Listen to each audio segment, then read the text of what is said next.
Sa Eh, akin. oh, Yusek, ano po masasabi niyo dito sa ating ano, sa tinatakbo po ng mga ng ating Vice Presidente na sinasabi niya po na ito daw pong ICC ay grabe daw po kabayas at hindi ko na maintindihan dito. Minsan nakakainis na rin katangahan, no? Bias. Actually, mas sa although again nagsasalita naman ng pangulo na hindi natin wala po tayong anumang magiging papel, no, ang administrasyon na ito ay wala magiging papel sa anumang gagawin ng ICC sa kaso. Mm, Pero personal na pananaw, hindi naman politiko ang ICC eh. mm, Wala naman silang kinikilalang politiko. oo. So, paano siya magiging bias? Siguro kaya niya nasasabing bias kasi lahat ng motion nila denied. Tonight. Oo. 'Di ba? So, yun Oo. ang iisipin nila. Ang tanong lang dito, ang tanong diyan, bakit lagi nadi-deny? Is it magaling ba ang abogado nyo? Magaling ba yung strategy nyo?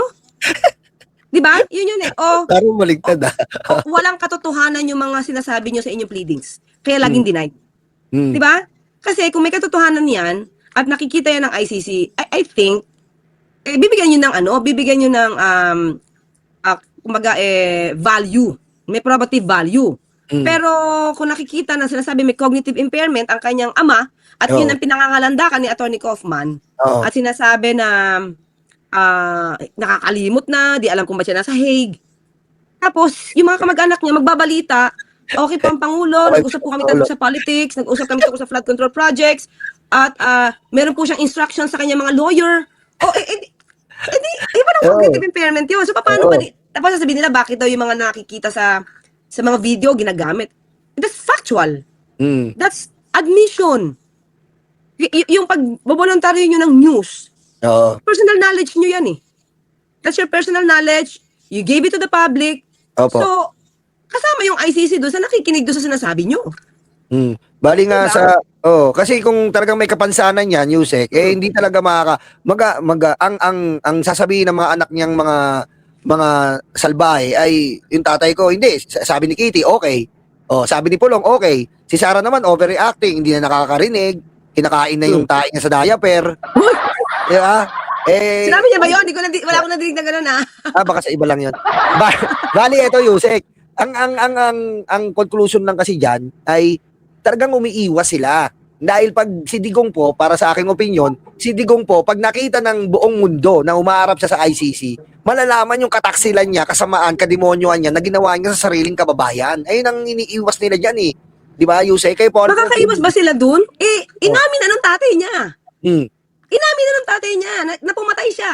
Hmm. Inamin ng tatay niya na hulog siya ng tao mula sa chopper. Hmm. Di ba? Ang kailangan talaga nila dyan is mapanagot siya, mapagbayad sila kung magdidesisyon against the former president, Duterte.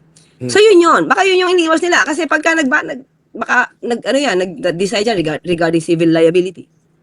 Baka malaki. I don't know. Hindi ko alam.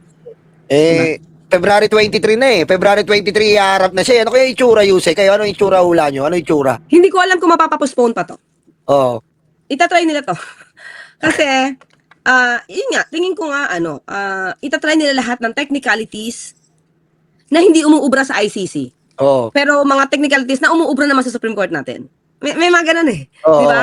Di ba? So, Kaya mabuti na lang talaga nandyan siya eh. Kasi doon talagang hindi ko naman sinasabing bias dito. Doon kasi talagang diretso ang proseso eh. Di ba? Saka ito mabanggit ko lang to, Nyolo. Okay po. Mismong si Silvestre Pello III, umamin na may pinatay itong si dating Pangulong Duterte. Hinulog siya chopper. Alam daw niya yon. Okay? Okay. Namin naman. Ang tanong, dalawa silang abogado. Abogado si dating Pangulong Duterte, abogado si Silvestre Pello. Ang tanong dito, anong ginawa niyo doon sa taong hinulog sa helicopter? Yun nga. Kasi lumaban daw eh. Sabi ni Silvestre lumaban daw. Sige na nga, kung lumaban. Siyempre kayo na lang magsasalita niya, wala man nakakita kung talagang lumaban eh. Sa chopper eh. Ba? Siyempre, salitaan nyo na lang yan para ma-justify nyo yung pagpatay. Pero sila bilang abogado, what did you do next? Sinabi nyo ba sa polis? Nireport nyo ba sa ospital? Nireport nyo ba sa pamilya? Nasaan ang libingan yan? Binayaran nyo ba? Nasampahan ba ng kaso si dating Pangulong Duterte? At ginamit niya lang self-defense ang paghulog sa taong ito sa chopper? Ano yun? Na-tolerate lang yun? Yun ang malaking tanong kay Sylvester Bello III. Alam mo pala. So, na-tolerate? Mm. Di ba? Bilang abogado, alam natin ang obligasyon natin. Kapag may napatay, you have to report it to the police officers, to the proper authority, and then sampahan ka ng kaso, and your defense will be self-defense. Mm. Pero hindi pwedeng hindi ka kasuhan. Mm. So, nasa ng record niyan? So, di ba? Hindi Tapos ngayon, pwedeng justify lang to ng ganito eh. Oh, tapos ngayon maghahanap kayo ng due process. Nung panahon Yes. nyo, walang due process, nanguhulog kayo sa helicopter, motherfucker. Oh, di ba? Tapos sasabihin nila dapat ito naman iniimbestigahan yung nangyari doon kay Sharif I forgot the mayor Sharif mayor sa ano Ampatuan Patuan. yung ambush Patuan. Oh. oo Sharif Agwak yan mayor okay sabi ni Vice Presidente dapat daw imbestigahan nagkakaroon na daw ng degradation ng peace and order hello sabi ko ina-actionan po yan ng PNP. Mabilis nga pong kumilos ang PNP dyan. At sinabi nga po ng DILG na pinupuri niya yung PNP sa nasabing lugar dahil mabilis na umaksyon. Hindi ba? At meron nga nasawi na mga gumawa. Pero alamin pa rin yung mastermind dito. So, ang tanong natin, okay, kailangan imbestigahan. Pero bakit yung EJK parang ayaw niyo pa imbestigahan? Tama. Akala ko ba para tayo sa peace and order, bakit yung EJK parang tinatakpan niyo? Akala kasi nila akala na itong mga tanga na to ng mga DDS kasama yung tsakadal nilang vice presidente. Yung buhay ng tao, ganun-ganun lang eh. Di ba? Yusek, ang alam nyo, sa tutusin, lalo po akong naano sa Pangulo, nung nabigyan niya ng ustisya, itong EJK, nung talagang naproseso niya at naidala niya si Digong diyan sa ICC, na doon ko nalaman po talaga na ang Pangulong Bongbong Marcos talagang para sa mahihirap talaga eh. Kaya sumobra po talaga ang idolize ko kay BBM. Ako po, Yusek, totoo yan. Isa pa, Nyolo. Sige na, sa Opo. EJK. Kahit papano, nagkaroon ng pag-asa. Yung mga hindi nabigyan ng pag-asa na mga biktima, yung mga pamilya ng mga biktima ng EJK. Isa pa, missing sa Bongeros. Opo. Hindi iyan aksyonan. Bakit? Si Atong Ang, tinontak pa yan ni dating Pangulong Duterte. Ikaw, puro illegal drugs, illegal gambling ka dito. Alam ko yan. Huwag na tayong magbiroan to, magplastikan dito. Ayusin mo yan. Parang hindi ko alam kung ginawang advisor, basta tinawagan niya yan, ayusin mo yung mga negosyo mo. Akala ko ba pugot ulo agad pagka gumagawa ng krimen sa loob ng Davao? Parang pili. Oo. Hindi mo sasabihin pugutan niya ng ulo to but still, illegal gambling to, matagal mo na palang alam, pero bakit hindi siya nahuli? Pero yung maliliit na tao, patay ka agad. oo, patay ka agad. Diba? So, Ganun siya eh. tinawagin niya pa si Atong Ang. And, nung nagkaroon ng issue about missing sa Bongeros, ang sabi niya, walang kinalaman dito mga operators. Management. So, sino ba nagmamanage ng ISAB? Di ba? Si Atong Ang. Oh. So, di ba? Iniimbestigahan ito. Ganun. Senator Bato. Sa Senate. Naputol. Walang naging solusyon. Wala. Sa panahon lang ni Pangulong Marcos Jr., nagkaroon ng resolution dyan na sampahan si Atong Ang. Di ba? Grabe. Ganyan na ganyan po talaga ugali ni Duterte, parmali. Kita nyo, wala nangyari. Siya pa nagpataka sa Davao ng mga mabibigat na may kaso doon. Oh. Ayan po yung ayan talaga kapag katropa niya, lusot ka. Pero pag ordinaryong mga individual, mahihirap, abay, kahit babariling ka. Di ba po? By the way, kahapon ng umpisa ng ng COVID kahapon. Happy anniversary, Parmali. Diba? Oh, di ba? Imagine mo Farmally, at that time, it has only 600,000 yata na capital. Opo. At doon mo, pinaayos ang pagbibili ng mga face mask and other medical equipment. Diba? Tapos kamukat-mukat mo, ang financial pala niyan, si Michael Yang. Michael Yang. Tapos sasabihin na lang ni Pangulo na, Adre, businessman yan, Adre, may magagawa ba tayo? Gustong kumita? Pwede ba ganun? Hindi, no? Adre, pwede ba ganun lang? Tinawagan pa yung DOH, di ba? Tinawagan niya pa yung DOH para mag-backup talaga sa Parmali. Yun ang mga hindi mo. Lately, di ba umamin, si DOH Secretary Duque, na ang Pangulo ang nag-utos na yung pondo ay ibigay sa PSDBM sa pamumuno ni Christopher Lau na naging tauhan ni Bongo. Yeah. Christopher Lau na siya namuna sa PSDBM para mag-procure ng mga yan, yung family, ay tao ni Senator Bongo. Oh, kita mo? Kaya, yung tingin mo, yan ang inidolo ni Chaka Dal, kaya nauso yung sobre-sobre sa DepEd, eh. Mm. Ha? Idol, ganyan ginawa ni Chaka Dal, no? Kaya nauso yung sobre-sobre sa DepEd. Reward system. Reward system. Ganyan man ni Chaka Dal, eh. Mm. Di ba? Diba? Yan ang ano, eh. Yan po ang hindi nakikita. Nakita niyo po ba yan? Ito, ha? Nakita niyo po ba yan sa administrasyon na to? Alam niyo po, ayan, sa araw-araw po na ginawa ng Diyos, nandiyan si Yusek Claire, bilang transparent sa mga adikain, ginagawa ng ating Pangulo sa araw-araw. At nakita niyo po ba ang Pangulo pumapabor? Eh si Atong Ang nga, gusto, di ba, yung lumabas ngayon, si Atong Ang ilang beses gustong tulungan ng Pangulo sa eleksyon, tinabla ng Pangulong Bongbong Marcos. Di ba? Ganun ang Pangulo, eh. Kaya hindi ko alam sa mga DDS o sa mga obstructionist na to, Yusek Claire, kung ano ba talaga ang gusto nila, eh. Doon tayo sa dati na puro kademonyoan, puro Alam mo, patayan. Nyolo, ako kasi naniniwala ako Sige na po. yung mga nambabash, yung mga nagko-comment ng pabor sa mga Duterte na puro ad hominem, pambabastos na words, ako naniniwala ako, hindi lahat dyan Pilipino. Yes! Napanood ko yan, sinabi mo yan, eh. DDS International! Yes, di ba? Ay, So, ay. baka ito parang Pogo, parang online, dating online, ano yun, lending, Landing. na meron na silang copy and paste na words, Yes. na pagka lumabas ngayon si Pangulo, lumabas si Pangulo sa news. Ah. Alam nila yan, kung saan lalabas na news si Pangulo, lahat yan. Shh, yan lang, puro paninira sa Pangulo. Bayad yun. Troll Hindi sila farm. organic. Infinity, troll farm. Yan, oo. Totoo yung sinabi nyo, napanood ko rin yung music, eh. Na DDS, you're really international, ha. Sana all. Diba? Kasi meron yan music, eh. Meron po yung technology na, halimbawa, lumabas lang. I-type mo dyan ba sa comment section, Bongbong Marcos. May automatic troll farm na dyan na, parang dito, yung etong Nightbot. Yes. Ito yung itong Nightbot. Pag tinype mo dyan, halimbawa, Nyolo, may automatic na magre-reply dyan. Ayan, Nightbot. Talaga? Type nyo dyan, Nyolo. Halimbawa, type ko dyan, Nyolo. Parang ganyan yan, type mo, Nyolo. May automatic na magre-reply dyan. Na ganon. Ayan, Tamski. Ayan, ganon yan. Ganyan yan, eh. So, marami silang ganyan. Ibig mo sabihin, di ba? Kita mo, Yusek, ang lupit mo. Pati mga DDS International, di makaubra sa'yo. Ang lupit. Nagulat nga ako nung brinodcast mo yun, eh. Alam ko, hindi lang Pilipino ang mga obstructionist. Nagulat ako. Diba?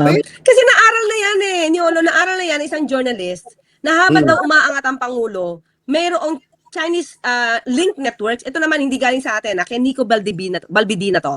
Naaral niya na may Chinese link networks daw, na kapag inangat ang Pangulo, ang susunod niyan, ibabaksak ng troll itong Pangulo at ng administrasyon at isasabay ang pag-angat kay VP Sara. Matindi talaga, no? Tignan niyo po yung study.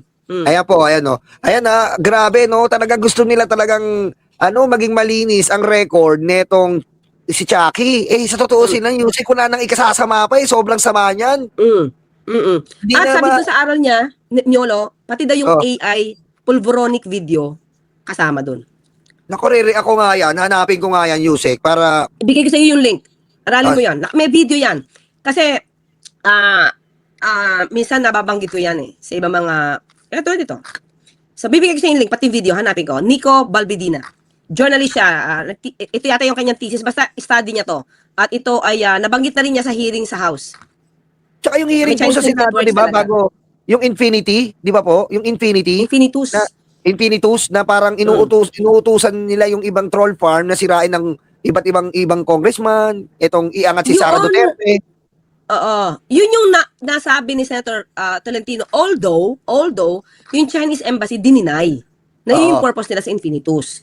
So, kailan natapos na doon yung hearing, hindi na natin alam kung ano naging conclusion kasi hindi na nahalal na senator, ito si Senator Tolentino. Pero sana lang, may magpatuloy nun. Yun sana. Diba? Mas importante din po malaman natin yun kasi meron lang sa news na nadidinig tayo, Nyolo, na may mga Chinese spy dito. May mga nakikita sa Chinese spy na pumapasok at nakikialam sa politika natin. Talagang ayaw tayo. Nasa news. Hindi galing sa atin yan. Nasa news yan. love na love talaga ng mga Chinese sa mga Duterte, no, Yusek, no? Grabe yung pagmamahal. Ano ba yun? Ay ba yung tinatawag na a long and lasting love? A long and lasting love. Kasi Napapakanta ko siguro kayo ng ganun. magkaiba lang kasi yung polisiya ng Pangulong Marcos Jr. Pagdating sa karapatan ng West Philippine Sea. Katulad niya, nakadiscover sa Malampaya, East 1. Opo. Diba? Pinaingatan niya ng Pangulo. Kasi Yes. natural gas yan na dapat natin tayo lang mag-explore. So, kung iibahin mo, hindi ko alam kung nadinig mo na ito, Nyolo, no? Pero this is also part of the news. Dito sa sandbar natin, yung tawag na Sandy Cay, yung sandbar, atin yan. And then, may tinatayo dyan dati si Defense Secretary Lorenzana ng shelter for the fisher folks. Mangingisda natin. Na kung doon sila mapapadpad, pwede sila magpahinga. Shelter siya, shelter.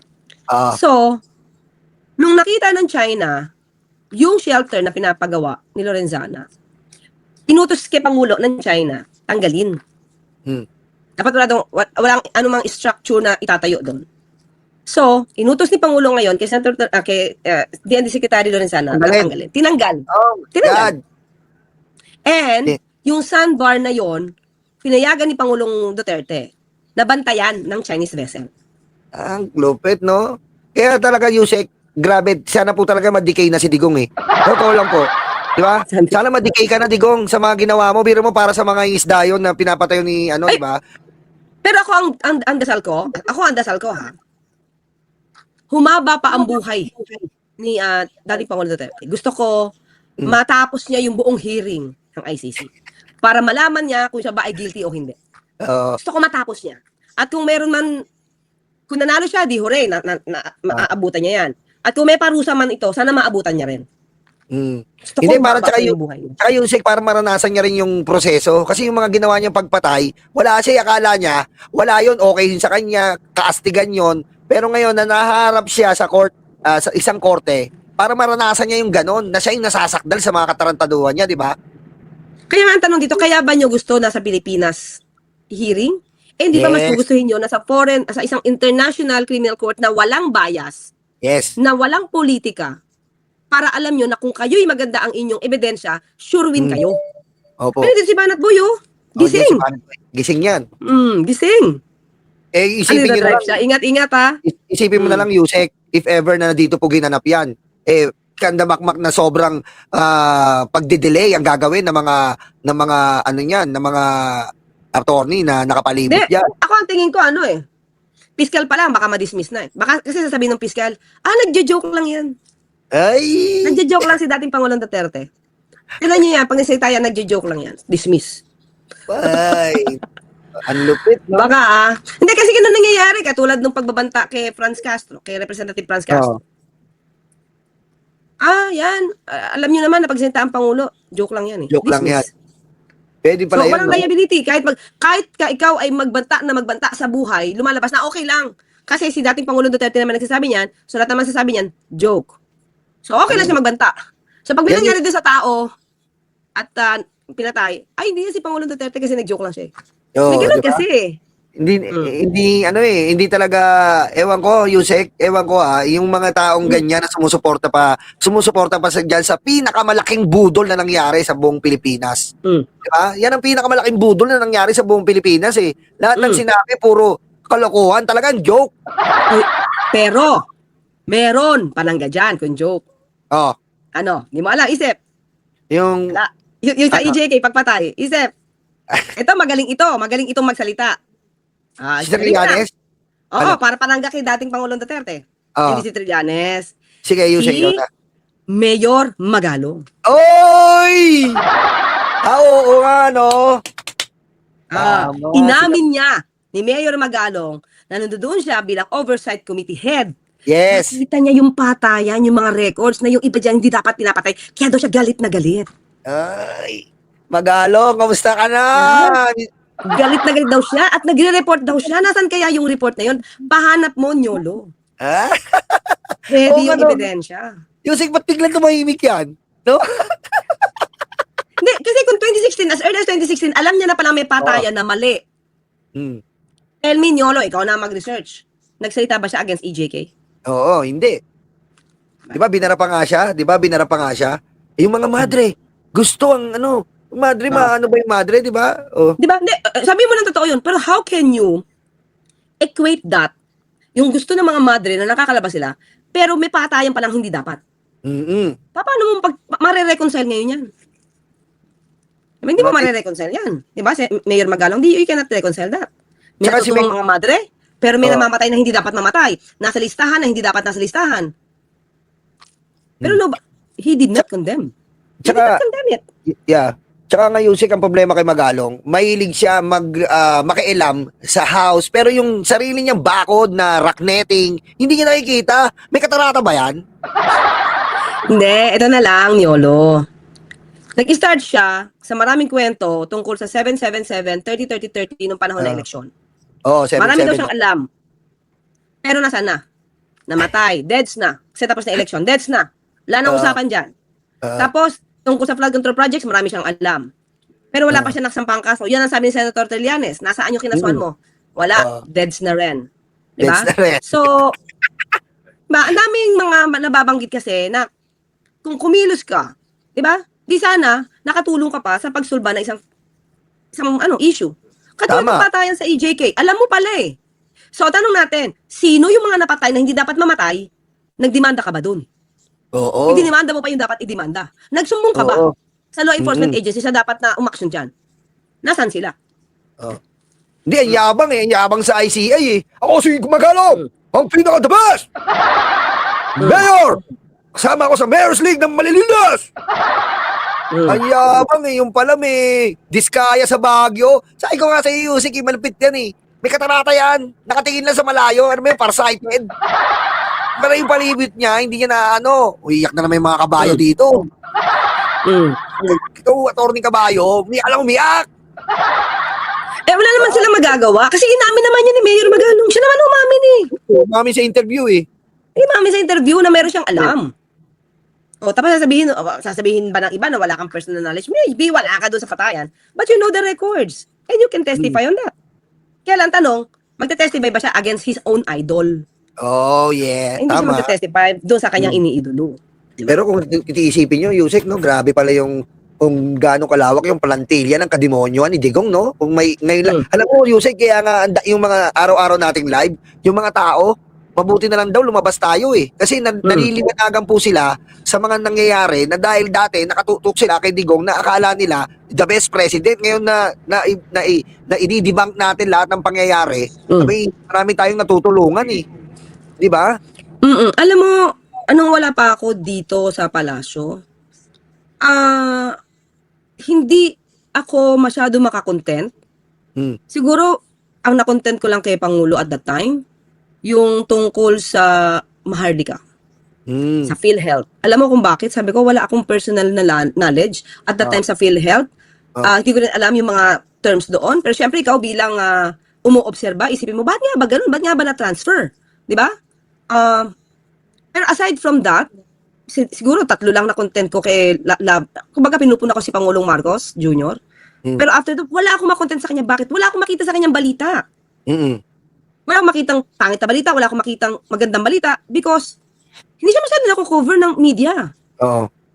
Kasi hindi kino-cover or hindi ko alam kung kino-cover ba yung magaganda niyang ginagawa or hindi. Wala talaga. Kaya lagi ko nako-content noon ay itong si VP Sara pag sinasabi niyang no comment. Oo. Sabi ko, bakit lagi itong walang comment? So, Kaya nga doon eh. nag-start yun. Doon nag-start at, pero ako, pumupunta talaga ako. Tapos, nung tinanggap ko tong trabaho na to, sinabi ko doon sa meeting namin, paano kung meron akong nakitang hindi tama? I mean, sa aking pananaw ay hindi tama. Opo. Paano ko sasabihin sa Pangulo? Siyempre, may iyakan naman, sir, mali ito. Pangit yun eh. Sabi niya, hindi. Sabihin mo. And he listens. At napatunayan ko yun, Niolo. Isa ito sa talagang masasabi natin nakikinig ang Pangulo. Nakwento ko na to pero kukwento ko na rin dito. Yung tungkol kay sa citizenship ng isang Chinese. Diba? Yung pinag-aawayan Parang na naturalization. Si Senator Riza lang yung tumutol doon dahil di umano meron siyang connection sa Pogo, itong Chinese citizen na to. Then, alam ko na naipasa na yung bill na sa kami ng Pangulo. Then, nag-request ako, personal ko sinabi, Sir, mas busisiin niyo po itong about naturalization. di umano ay may kinalaman sa Pogo. So aralin nyo lang po kung kami naman na Pangulo yan eh. Aralin nyo lang po at tignan nyo po kung dapat po ba siyang mag-grant o hindi. So sinabi ko, kasi yun yung damdamin ko na parang, dapat siyatang aralin to lalo ng Pangulo. Opo. Ano mo, after ilang days, ayoko kasi siya mag-lapse in tulo eh. Diba? Gusto ko maaral talaga siya ng Pangulo. Alam mong ginawa ng Pangulo? Vinito niya yung batas. Yung bill. Lupit, no? Kaya, binito niya yung bill na yon, kaya hindi po nag-grant ng Chinese citizenship yon. At after 2 or 3 months, ang taong ito ay nasangkot sa kidnapping. Yan, di ba? Kaya Oo. good decision. Oo. Mm-mm. Kaya ang Pangulo, Nyolo. Yusek, Kaya ang Pangulo nakikinig. Hindi, tsaka yung credits to you din bilang future senator. Yeah! Hindi, wala Hindi, sa akin lang kasi, baka kasi may mga bata sa sobrang daming trabaho, baka mag-lapse in tulo, medyo critical yung bill na yon. Opo. So, sabi ko nga, ang Pangulo nakikinig. Basta alam niya kung ano yung tama, ano sa tingin niya yung dapat gawin, nakikinig kahit ikaw man ay naging kritiko o ikaw ay magiging critic sa isang issue, makikinig siya kasi para alam niya at makapag-decide siya ng tama. So, yun yung nagustuhan ko. Pero Yusek, i-credit nyo rin po yung sarili nyo. Di ba? I-credit nyo rin yung sarili nyo. Kasi kung hindi naman dahil sa inyo, di ba? Yun nga, napanood ko yung mga sinasabi nyo. I-credit nyo rin yung sarili nyo. Dahil kung hindi dahil sa inyo, hindi makakakaroon na sa sobrang busy ng ginagawa ng Pangulo, hindi niya po mararaman ang totoong istorya, ang totoong naratibo noon. Di ba? Actually, siguro nag-remind lang ako, ang Pangulo naman kasi talaga nag-aaral eh. Inaaral naman niya lahat. Kaya lang, sabi ko, baka mag-lapse in tulo lang. Hindi naman. Inaral naman niya mabuti. Kaya na-veto niya. So, thank you sa Pangulo kasi nakikinig naman siya sa mga news, nanonood naman yan at nakikita naman yan at nagbabasa yan. Tsaka ang Pangulo, dun pa lang sa sinasabi nyo, walang kulay sa Pangulo basta sa katotohanan, di ba? Kita nyo kay Risa yun. Di ba? Oo, totoo yan. Yeah, that's a good point, Nyolo, no? That's a good point. Na kahit sabihin natin na kilala si Risa Ontiveros na kakamping, si Senator Risa. Pero walang kulay sa Pangulo kung ano yung dapat, ano yung tama, doon lang ang Pangulo.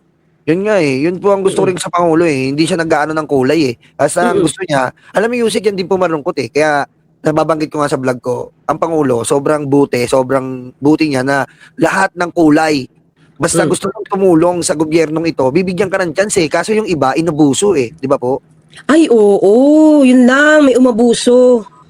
Ang sa akin lang, no, pag binigyan ka ng tiwala ng Pangulo, alam mo, gawin mo na yung tama, gawin mo na para sa bayan, at kung alam mo naman na parang maliligaw, medyo taliwas ito sa tama, you can tell it to the president naman. At makikinig siya. Yun naman yung maganda dun eh. Kaya lang talaga may abuso, lalo na pagpatating siguro sa pera, abusuhan na. Mahirap yun. Ayaw ng Pangulo nun. Kaya nga eh, alam niyo tanggal ka talaga pagka pera pinag-usapan at tumabuso ka sa pondo, tanggal ka. Nakakalungkot nga yung mga ganyang bagay. Kasi ito, ngayon na lang tayo nagkaroon ng Pangulong ganito na hindi natin pinagtatalunan talaga ngayon yung mga kulay-kulay. Yung DS lang naman talaga ang problema kasi nga, napakulong yung tatay niya. Pero if ever talaga, makikita natin na ang Pangulo, tignan niyo yung gabinete niya, wala siyang piniling kulay. Lahat binigyan niya ng tsansa. Basta ang tanging motibo lang, gaya nga na naririnig ko sa inyo, katulad nyo, na sinabi sa inyo na gusto ka tulungan mo ang taong bayan, di ba? Yun naman po yung motibo eh. Yusek. Yes, oo. So, sa Pangulo, kahit anong kulay mo, kung alam ka niyang makakatulong ka sa pamahalaan, sa bansa, kukunin ka niya. Kukunin ka niya.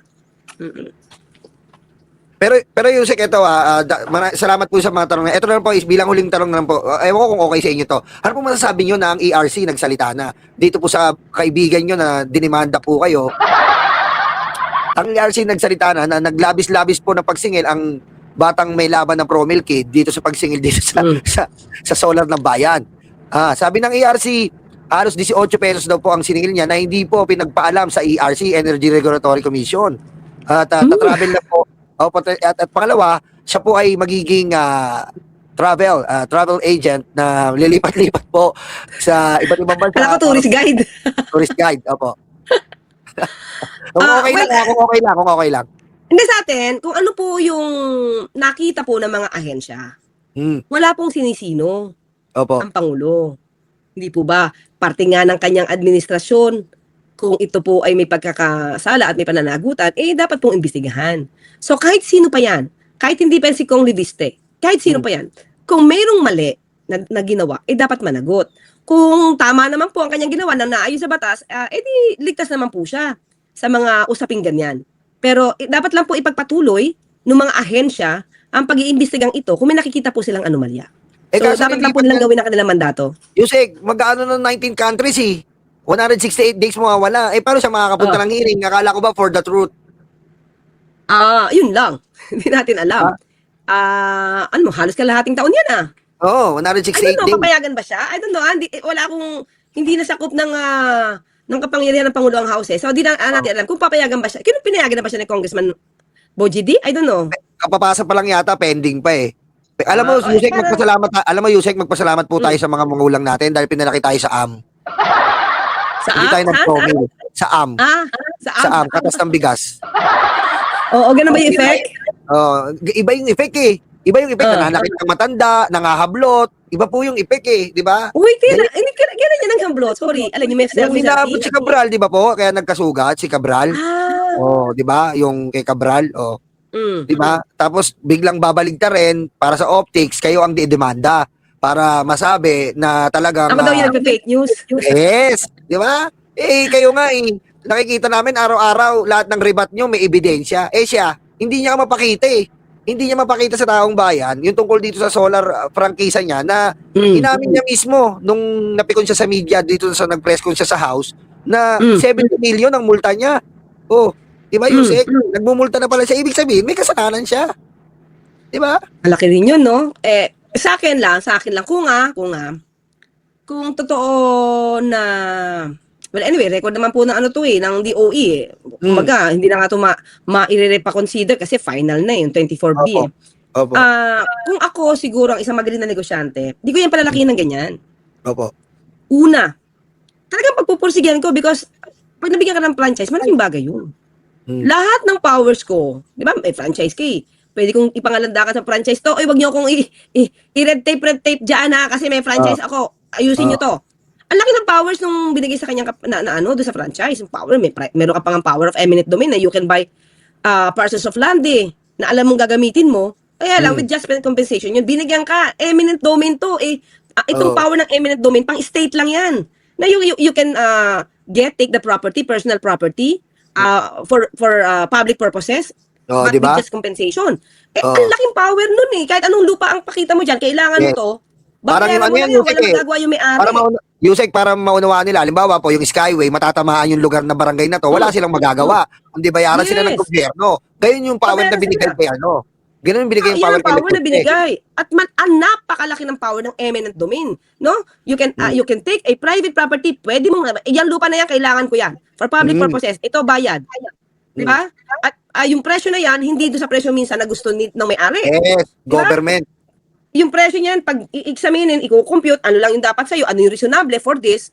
So, pwedeng feeling mo, yung may-ari, nalugi ka, pero wala kang magagawa. Kasi ito yung napag-usapan, ito yung computation, ito yung public, it is for public use. Ang laking power niyan. Hindi mo ba i-grab yan? Tapos, magre-reklamo ka lang sa red tape.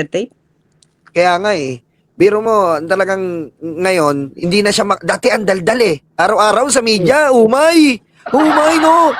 Yusek, alam mo yung gano'n, yung araw-araw ka nasa media, press conference, umay yung tao, saan nagpapa-interview, umay, yun din ang dumali sa kanya, yun ang naglaglag sa kanya, yung kadaldalan niya.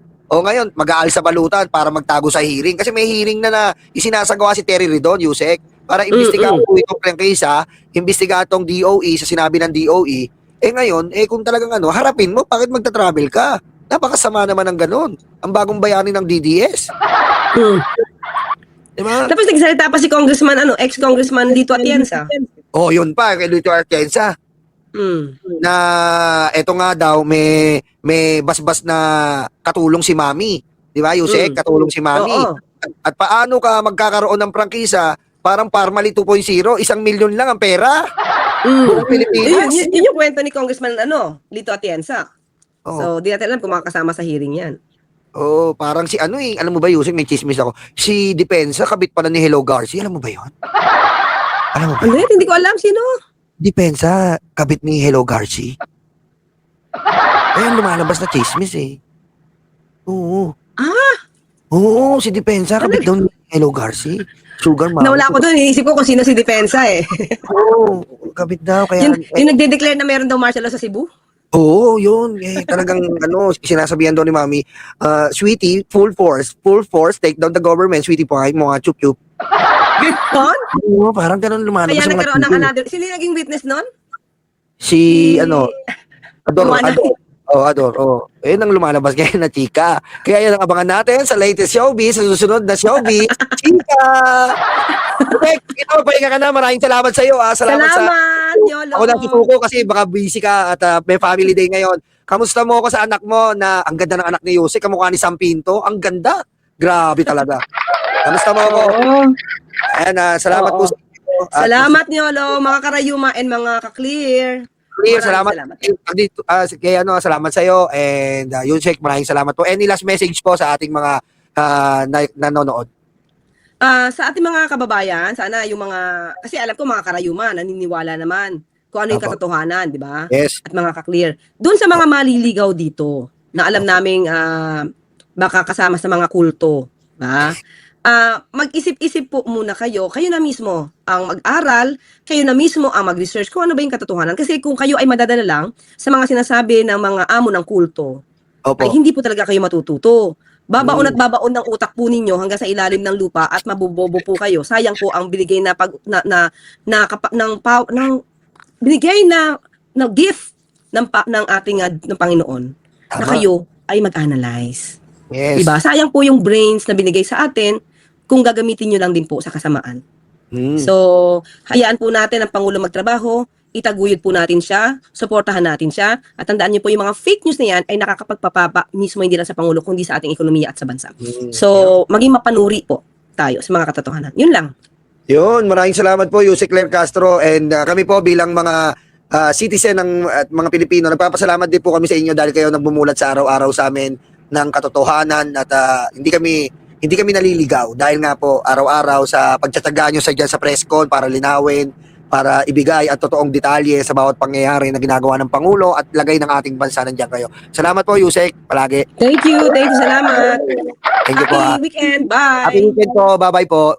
Yan po yan si Yusek! Oy!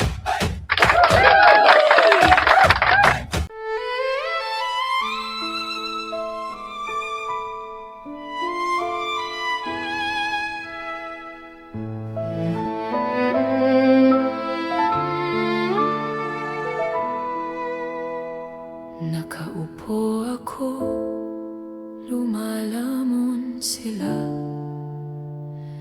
Masasaya itong aking mga kaibigan. Abot kamay nila ang bunga ng puno, dahil balikat ko ang ginawang tuntungan. Habang namimitas lalong natatakam, sila ay para bang wala ng kabusugan. Kahit alam nilang mayroong mga langgan, at ang aking paa ang siyang inuupakan. Nais ko nang magpahinga, marami na akong nagawa at natulungan. Ako'y labis na nag-aalala, baka ang puno ay tuluyan ng maubusan ng bunga. Nakaupo ako, nagbabantay sila. Ang mga aso ko'y laging maaasahan. Hindi ko lang alam ang binabantayan. Ito bang puno o itong aking upuan? Itali ko kaya sa bahay ng langgam? Maglilingkod ba o maghahari-harian? Masasagot lamang ang malaking tanong kapag ako ay nawala na ng tuluyan. Nais ko nang magpahinga,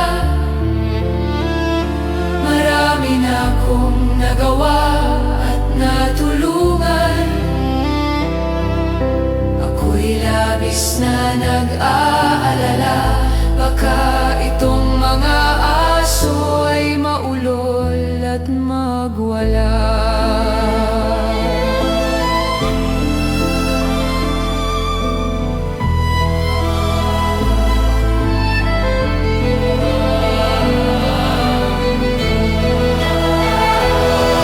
Daming naupo, walang solusyon. Daming nangako, naging ilusyon. Ikaw ang sagot-sagot sa aming tamong-tamong. Ikaw ang boses sa aming bulong.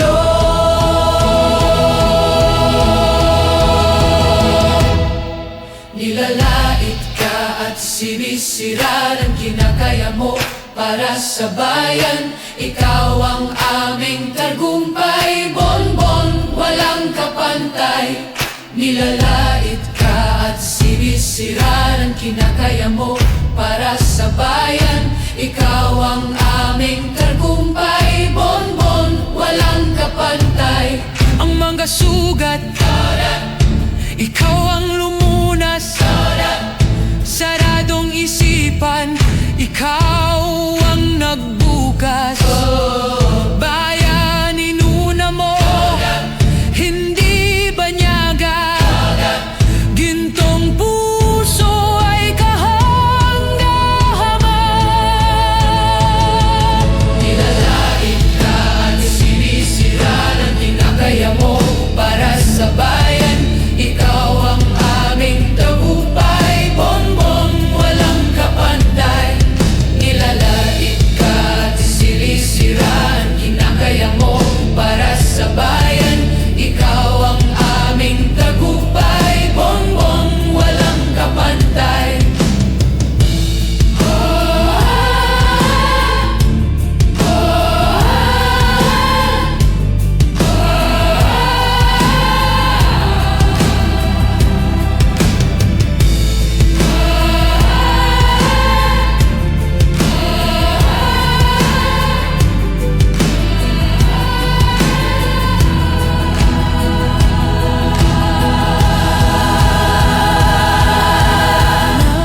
Nais ko nang magpahinga,